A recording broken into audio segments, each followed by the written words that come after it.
상쾌한 아침 원주에서 출발합니다.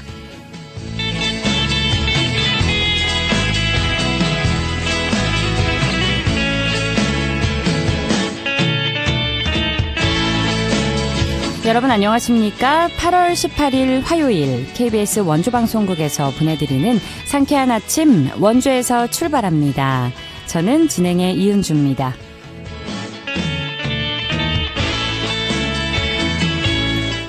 연휴가 끝나고 일상으로 돌아온 화요일입니다. 오늘 하늘에 구름 많은 가운데 아침 기온 23도로 출발해 한낮에는 31도까지 오르겠는데요. 연휴 동안 내린 비의 영향으로 습도가 높아서 후텁지근한 하루가 예상되고요. 오늘도 소나기가 지나겠습니다. 5에서 20mm의 예상 강수량이 예보돼 있고요. 내일도 5에서 많게는 40mm 가까이 비 소식 들어있습니다. 이번 한 주 비 소식이 자주 들려올 전망인데요. 그래도 낮 기온은 30도를 한동안 웃돌 전망입니다. 오늘 준비한 소식입니다.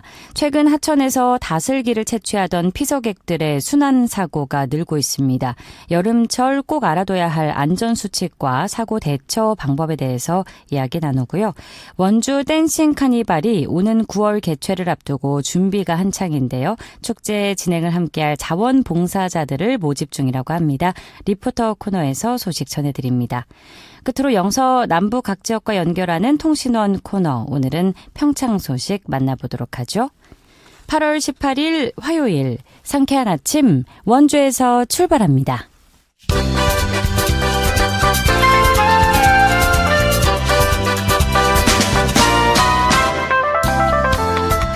오늘의 뉴스입니다. 주택산업연구원은 이달 강원 아파트 입주 전망 지수가 90이라고 밝혔습니다. 이는 지난달보다 10포인트 상승한 수치입니다. 주택산업연구원은 강원 지역은 수도권과 광역시에 비해 금융규제와 정책의 불확실성의 영향이 상대적으로 제한되면서 상승세를 보였다고 분석했습니다.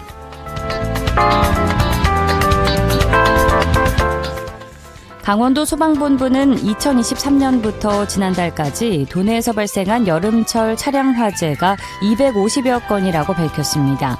이는 매년 60건꼴로 일어난 셈인데요. 같은 기간 발생한 화재로 11명이 다쳤고 22억 원의 재산 피해가 발생했습니다.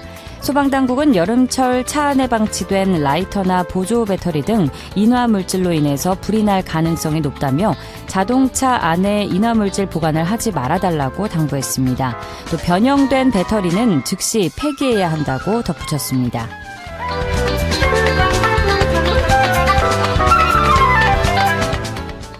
강원대학교가 의과대학을 통합 6년제로 개편합니다. 이는 지역의료 강화 등 달라진 의대 역할을 교육에 반영하기 위한 것입니다. 기존 강원대 의대는 의예과 2년, 의학과 4년으로 분리된 체제였습니다. 통합 6년제가 되면 학생 역량 발달을 연속적으로 설계할 수 있습니다.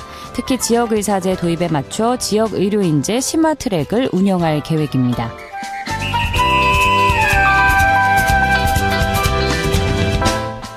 원주시가 이달 21일까지 주민자치회 전환을 위한 읍면동 간담회를 진행한다고 밝혔습니다.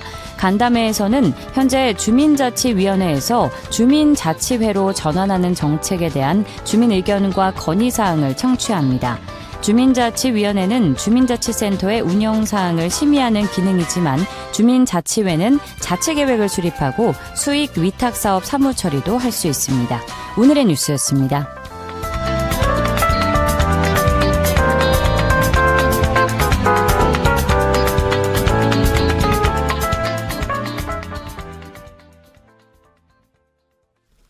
상쾌한 아침 원주에서 출발합니다. 함께하고 계십니다.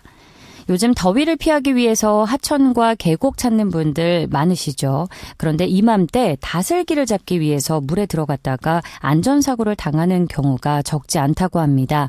여름철 물가에서 꼭 알아둬야 할 안전수칙과 대처 방법에 대해서 자세히 알아보겠습니다. 강원특별자치도 소방본부 예방안전과의 황상현 소방장과 전화 연결돼 있습니다. 소방장님 안녕하십니까? 네, 안녕하세요. 강원소방본부 황상현입니다. 네, 고생이 많으십니다. 오늘 참여해 주셔서 감사드리고요. 자, 최근에 가까운 하천을 찾아서 다슬기를 채취하는 분들이 늘면서 크고 작은 안전사고가 잇따르고 있는데요. 자, 먼저 강원도 내 다슬기 채취 관련 사고 현황부터 짚어주실까요? 네, 강원소방본부 예방안전과에 따르면 최근 5년, 2021년부터 25년까지 도내에서 발생한 다슬기 관련 순환사고는 총 23건으로 집계됐습니다. 연도별로는 2021년부터 24년까지 매년 5건씩 발생했고 지난해에는 3건이 발생했습니다. 전체 사고의 절반 이상이 6월부터 8월 사이 여름철에 집중됐습니다. 이 시기에는 하천이나 계곡을 찾는 사람들이 많아지고 다슬기 채취 활동도 늘어나는 만큼 순환사고에 주의가 필요합니다. 시간대별로 살펴보면 오후 5시부터 6시 사이에 다슬기 관련 순환사고가 가장 많이 발생했고 연령별로는 60대의 비중이 가장 높은 것으로 나타났습니다. 실제로 지난해 8월 원주시 지정면 월송리 하천에서 다슬기를 잡던 60대 남성 2명이 물에 빠져 숨지는 사고가 있었고 지난 4월에도 영월군 동강에서 다슬기를 잡던 80대 남성이 실종돼 수색이 이루어졌습니다. 네, 사고 건수 자체로만 보면 그렇게 많이 발생한다고 보기는 어렵지만 해마다 꾸준히 발생한다는 거에 주목할 필요가 있어 보이는데요. 자, 특히 늦은 오후부터 저녁 시간대에 60대 이상 연령층에서 사고가 많이 발생하고 있는 상황이죠. 이 다슬기 채취는 수심이 깊지 않은 곳에서 이루어지는 경우가 많은데 그럼에도 사고가 발생하는 이유는 무엇이라고 봐야 할까요? 네, 가장 큰 원인 중 하나는 방심, 즉 부주의라고 볼 수 있습니다. 다슬기 채취는 일반적인 물놀이보다 위험성이 낮다고 생각하기 쉬워 물에 들어갈 때 안전에 대한 경계심이 느슨해질 수 있습니다. 특히 물이 깊지 않으니까 괜찮겠지 또는 평소에도 다니던 곳이니까 괜찮겠지라고 생각해 안전수칙을 소홀히 하는 경우가 있습니다. 채취에 집중하다 보면 자신이 어느 정도 깊이까지 들어왔는지 주변 물살이 어떻게 변하고 있는지를 놓치기 쉽습니다. 처음에는 안전했던 곳이라도 이동하는 과정에서 자신도 모르게 수심이 깊거나 물살이 빠른 곳으로 들어갈 수 있습니다. 또 자신의 수영 능력을 과신하는 것도 위험합니다. 평소 물에 익숙한 사람이라도 갑자기 미끄러지거나 물살의 균형을 잃으면 당황할 수 있습니다. 특히 60대 이상 연령층은 균형을 잃었을 때 자세를 회복하거나 신속하게 대처하는 데 어려움이 있을 수 있어 각별한 주의가 필요합니다. 네, 결국은 방심과 부주의를 가장 조심해야 하는 것 같은데 말씀하신 것처럼 다슬기 채취에 집중을 하다 보면 우리가 물의 깊이나 유속이 달라지는 부분을 의식하지 못할 수 있을 것 같습니다. 특히 주의해야 할 위험 요소들 짚어주실까요? 네, 현장에서 가장 먼저 주의해야 할 것은 미끄럽거나 고르지 않은 하천 바닥으로 인한 실족 사고입니다. 물속의 돌이나 바위에는 이끼가 끼어있는 경우가 많아 발을 잘못 디디면 쉽게 미끄러질 수 있습니다. 물속에서는 바닥이 정확하게 잘 보이지 않기 때문에 눈으로는 평평해 보이더라도 실제로 발을 디뎌보면 돌의 위치나 높이가 달라 균형을 잃을 수 있습니다. 또 수심의 유속 변화도 주의해야 합니다. 하천은 일정한 깊이와 속도로 물이 흐르는 것이 아니기 때문에 조금만 이동해도 물의 깊이나 물살이 달라질 수 있습니다. 특히 비가 내린 뒤에는 더욱 위험합니다. 내가 있는 곳에 비가 내리지 않았더라도 상류 지역에 많은 비가 내리면 하천으로 물이 한꺼번에 유입되면서 수위와 유속이 갑자기 증가할 수 있습니다. 이 때문에 평소에는 안전해 보였던 장소도 갑자기 위험해질 수 있습니다. 음주 상태에서 물에 들어가는 것은 반드시 피해야 합니다. 술을 마시면 판단력과 균형 감각이 떨어져 위험한 상황에 대한 대처가 늦어질 수 있습니다. 이 밖에도 해가 진 이후에는 어두워져 시야가 제한되고 하천의 지형이나 바닥 상태를 확인하기 어려운 만큼 늦은 시간까지 채취 활동을 이어가는 것은 삼가야 합니다. 네, 다양한 경우의 수를 짚어주셨는데 그렇다면 다슬기 채취 사고를 예방하기 위해서는 우리가 어떤 준비를 하고 어떤 수칙을 지키는 게 좋을까요? 네, 다슬기 채취 전에는 먼저 기상 정보와 하천 상황을 확인하는 것이 우선입니다. 비가 예보돼 있거나 최근 많이 비가 내린 지역이라면 하천에 들어가는 활동 자체를 피하는 것이 안전합니다. 현장에서는 구명조끼를 반드시 착용하고 미끄럼 방지 기능이 있는 신발을 착용하는 것이 좋습니다. 물속에서는 발을 헛디디는 순간 균형을 잃을 수 있기 때문에 맨발이나 슬리퍼 등 쉽게 벗겨지는 신발은 피해야 합니다. 또 가급적 혼자 채취하지 말고 일행과 함께 활동하면서 서로의 위치를 확인하는 것이 좋습니다. 특히 고령층의 경우 물속에서 균형을 잃거나 체력이 떨어진 상황이 발생하기 쉬운 만큼 무리한 이동이나 장시간 활동은 피하는 것이 안전합니다. 채취 중에는 주변 상황을 수시로 확인하고 안전구역을 벗어나거나 위험한 장소로 무리하게 이동하지 않는 것이 중요합니다. 네, 다슬기 채취 관련해서 준비사항 짚어주셨고요. 사실 이런 부분뿐 아니라 우리가 여름 휴가철을 맞아서 하천이나 계곡을 찾는 분들 많으시죠. 장마가 끝난 뒤에 짧은 시간에 많은 비가 내리는 경우가 있는데 이번 주도 비 예보가 자주 있습니다. 최근에 물놀이 관련 순환사고 현황도 짚어주실까요? 네, 여름철에는 무더운 날씨에 물놀이를 즐기는 분들이 늘어나면서 순환사고 위험이 높습니다. 네. 최근 3년간 도내 순환사고 통계를 살펴보면 내년 평균 308건의 사고가 발생했고 월별로 보면 6월부터 증가해 9월까지 집중되는 경향을 보였습니다. 특히 여름철 순환사고는 전체 사고의 56%를 차지하고 있습니다. 사고 유형을 살펴보면 수영이나 수상 레저 활동 중 물에 빠지는 익수사고가 발생하는 경우가 가장 많습니다.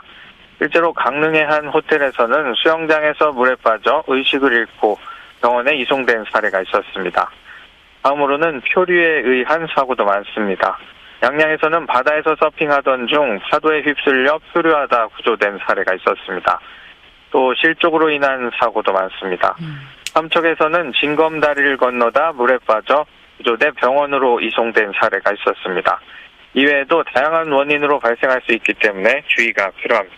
네, 실제로 물놀이를 하다가 본인이 물에 빠지는 상황도 있을 수 있죠. 이럴 때는 어떻게 대처하는 것이 가장 중요할까요? 네, 물에 빠졌을 때는 무엇보다 당황하지 않는 것이 가장 중요합니다. 네. 주변에 사람이 있다면 즉시 큰 소리로 구조를 요청하고 헤엄치기 어려운 경우에는 몸에 힘을 빼고 하늘을 바라보며 수면과 평행을 유지해 도움을 기다리는 것이 좋습니다. 물의 흐름이 강하지 않고 안전하게 이동할 수 있는 상황이라면 가까운 물가나 붙잡을 수 있는 구조물이 있는 쪽으로 천천히 이동해야 합니다. 반면 물살이 강한 곳에서는 물의 흐름을 거슬러 무리하게 헤엄치기보다는 체력을 아끼면서 물의 흐름에 몸을 맡기고 주변 상황을 살펴 물살의 대각선 방향으로 빠져나오는 것이 좋습니다. 네.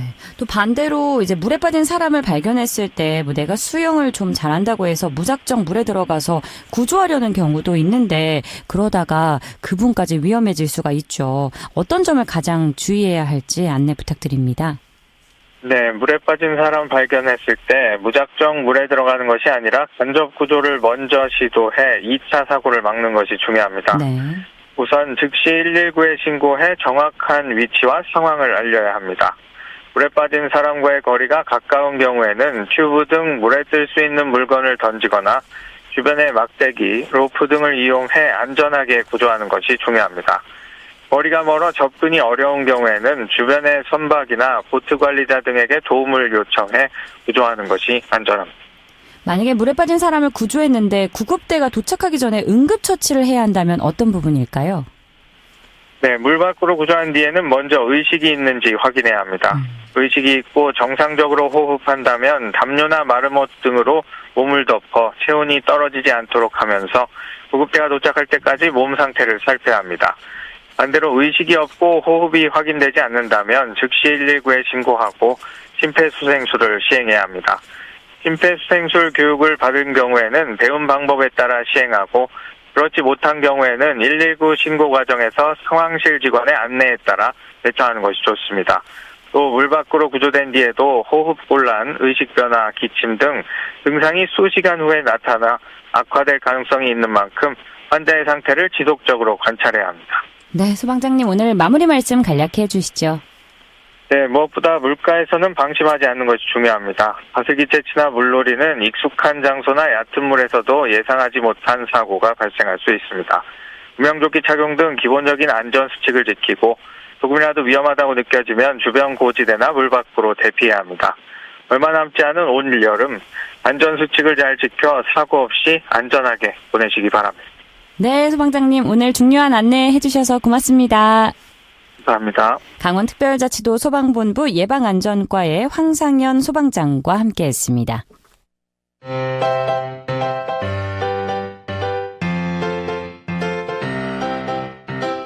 KBS 원주방송국이 유튜브 다시 듣기 서비스를 실시합니다. 매일 아침 강원 영서남부권의 뉴스와 정보를 전해드리는 상쾌한 아침 원주에서 출발합니다는 KBS 원주라디오 유튜브 채널을 통해 다시 들을 수 있습니다.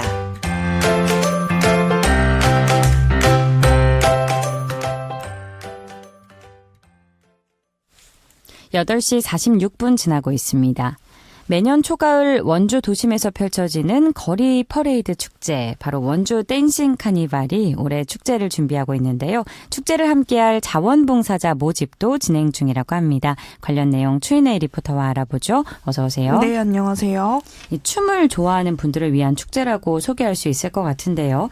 원주 댄싱 카니발, 올해 축제를 한 달 앞두고 있다고요? 네, 도심에서 시민들과 전문 예술인 그리고 유명 댄서들의 열정적인 춤과 음악을 즐길 수 있는 원주의 대표 축제죠. 원주 댄싱 카니발이 한 달 앞으로 다가왔는데요. 네. 올해 축제 슬로건은 춤추는 도시 머무는 축제입니다.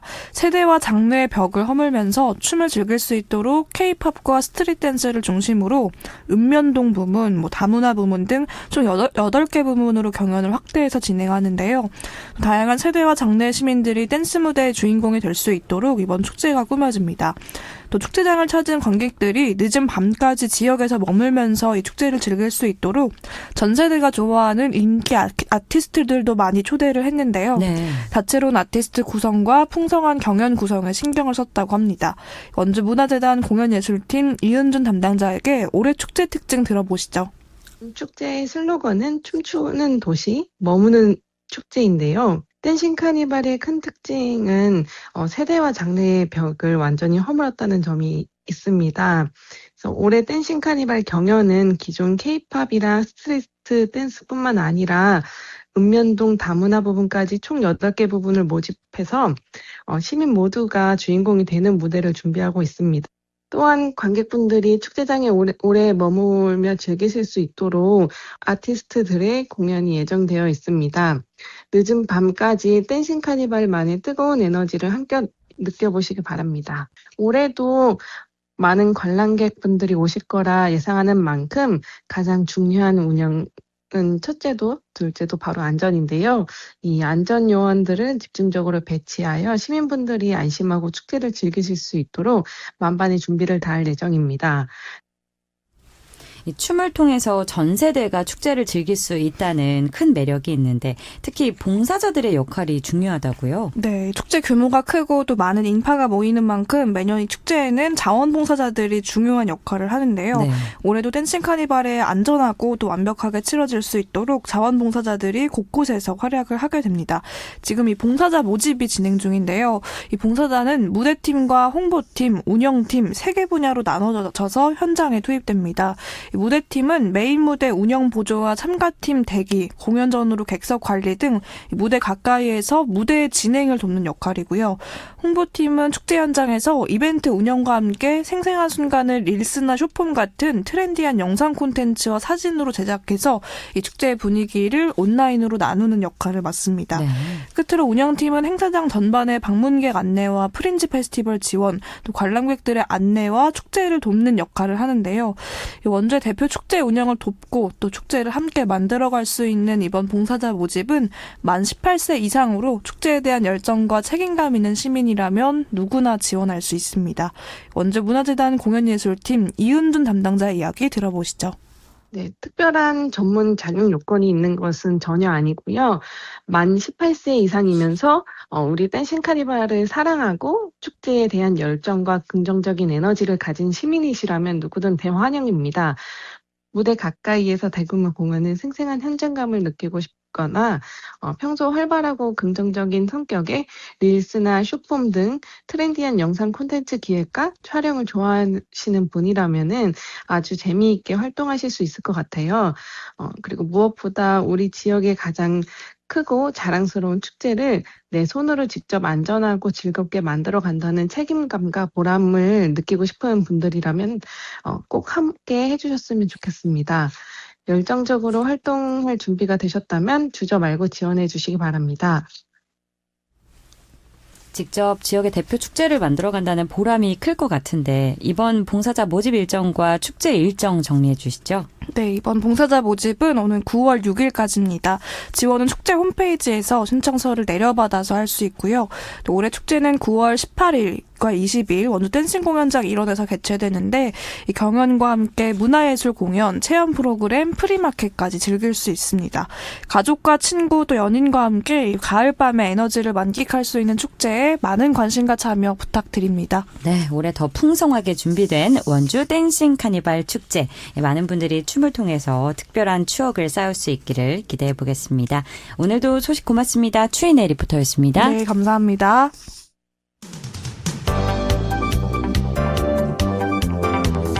생생한 현장, 유익한 생활 정보를 전해드리겠습니다. KBS 원주 라디오 상쾌한 아침 원주에서 출발합니다를 함께하고 있습니다. 8시 51분입니다. 각 지역과 연결해 영서 남부권의 생생한 소식 전해드리는 통신원 코너입니다. 오늘은 평창 소식 들어보는 날인데요. 평창군 통신원 평창지속가능발전협의회 안병근 사무국장 전화 연결돼 있습니다. 국장님 안녕하십니까? 네, 안녕하세요. 네, 오늘의 첫 소식 들어보죠.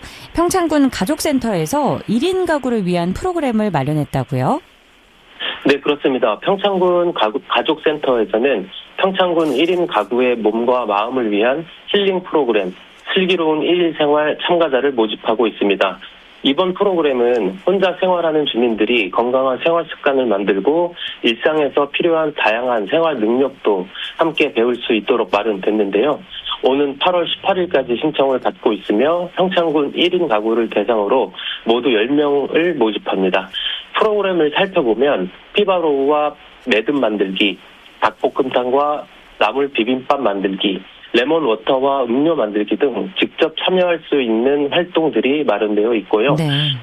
청소와 냉장고 관리, 식재료 관리 같은 생활 교육은 물론이고 1인 가구 건강관리법도 배울 수 있습니다. 또 평창 치유의 습과 명상 공간을 찾아 몸과 마음을 쉬어가는 프로그램도 준비되어 있습니다. 혼자 사는 주민들이 단순히 취미 활동을 하는 것을 넘어 건강과 생활 관리까지 함께 배우고 서로 소통할 수 있다는 점에서 의미 있는 프로그램이 될 것 같습니다. 네, 우리 지역에도 1인 가구가 점차 늘어나는 추세인데 이번 프로그램 알차게 구성된 것 같은데요. 지역 내 1인 가구 주민의 생활에 도움이 되기를 바라겠고요. 자, 다음은 어떤 소식일까요? 네, 평창군 청소년 문화의 집에서는 우리 동네 청소년 방과 후 아카데미 참여 청소년을 모집하고 있습니다. 여성가족부와 지방자치단체가 방과 후 돌봄이 필요한 청소년들에게 체험활동과 학습 지원, 급식 등을 제공하는 사업인데요.